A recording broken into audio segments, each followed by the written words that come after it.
Hola, hoy exploraremos la historia natural de la enfermedad y las determinantes sociales en la salud. Comencemos. Para hablar sobre la historia natural de la enfermedad, el periodo prepatogénico se conoce como la fase previa a la infección, donde se involucra el agente, el huésped y el medio ambiente en equilibrio. La prevención como tal se enfoca en mantener esta estabilidad para evitar el inicio de la infección.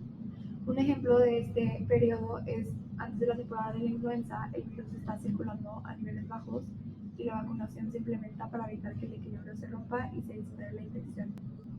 Un huésped se conoce como un organismo vegetal, animal, antrópodo o humano susceptible de ser infectado por un agente infeccioso.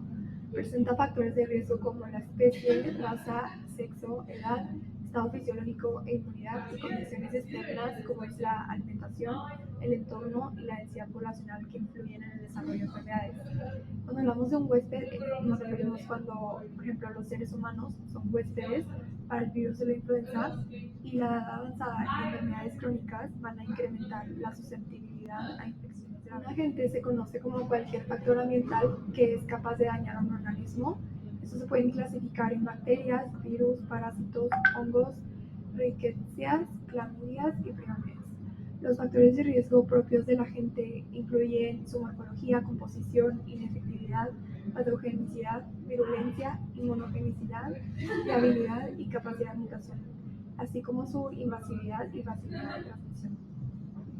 Un ejemplo es el virus SARS-CoV-2, es el agente que causa como tal el COVID-19 con características como alta transmisibilidad y capacidad de mutación. El ambiente incluye condiciones físicas, químicas, biológicas y sociales que interactúan con el huésped y el agente de una enfermedad. Los factores de riesgo en el ambiente incluyen aspectos físicos como es el tipo de suelo, el clima, la temperatura y la radiación solar, y los biológicos serían más como la flora, la fauna, las microbiotas locales, y entre los químicos se encuentra la presencia de minerales y gases, y los sociales como son las condiciones económicas, políticas y culturales. El periodo patogénico es la fase de una enfermedad en la que el agente causal interactúa directamente con el organismo y comienza a provocar cambios en él. Durante este periodo, el patógeno invade el cuerpo, se multiplica y daña los tejidos, lo que lleva a la aparición de signos y síntomas de la enfermedad. El periodo patogénico se divide en distintas etapas. El daño tisular es el primer cambio que ocurre cuando un agente patógeno, como una bacteria, virus o toxina, empieza a afectar el cuerpo. Este daño inicial suele ser microscópico y afecta a los tejidos, es decir, a las células y a las estructuras que conforman los órganos. En la etapa preclínica, el cuerpo ya está respondiendo al daño, pero los signos y síntomas aún no son específicos de una enfermedad en particular. Es posible que la persona sienta síntomas que pueden ser comunes en varias enfermedades, es decir, que puede presentar malestar general, fiebre, cansancio o dolores leves. Otra fase es la etapa clínica. En esta fase, los síntomas son característicos de la enfermedad particular que ha desarrollado una persona. En esta etapa es donde los profesionales de la salud pueden identificar con mayor precisión la enfermedad.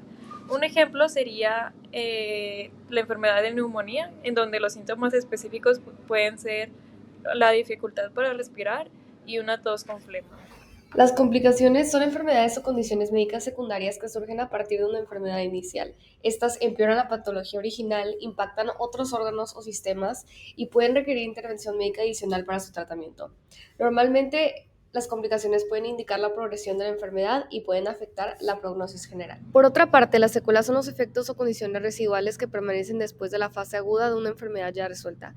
A diferencia de las complicaciones, las secuelas típicamente son de larga duración o crónicas y representan un impacto permanente en la enfermedad de la salud del paciente. Algunos ejemplos de estas son las cicatrices, la pérdida de funciones, la discapacidad crónica. Finalmente, la muerte es el resultado final de la enfermedad cuando el cuerpo ya no puede sostener sus funciones vitales. Esto ocurre cuando la enfermedad satura sus mecanismos de compensación, llevando a que cese toda actividad fisiológica. La muerte marca la fase terminal del curso natural de una enfermedad letal. La prevención primaria son medidas orientadas a evitar la aparición de una enfermedad o problema de salud mediante el control de los factores causales y los factores predisponentes o condicionantes. Estas son estrategias que pueden variar desde prohibir o disminuir la exposición del individuo al factor nocivo, siempre con el objetivo de disminuir la incidencia de la enfermedad. Un ejemplo son las campañas de vacunación. El proceso de la promoción de la salud busca empoderar a individuos y comunidades para que ejerzan un mayor control sobre su salud y la mejoren. Esta estrategia se enfoca en crear entornos saludables y fomentar la participación social. La prevención secundaria se enfoca en el diagnóstico temprano y la intervención oportuna de enfermedades que aún no presentan síntomas.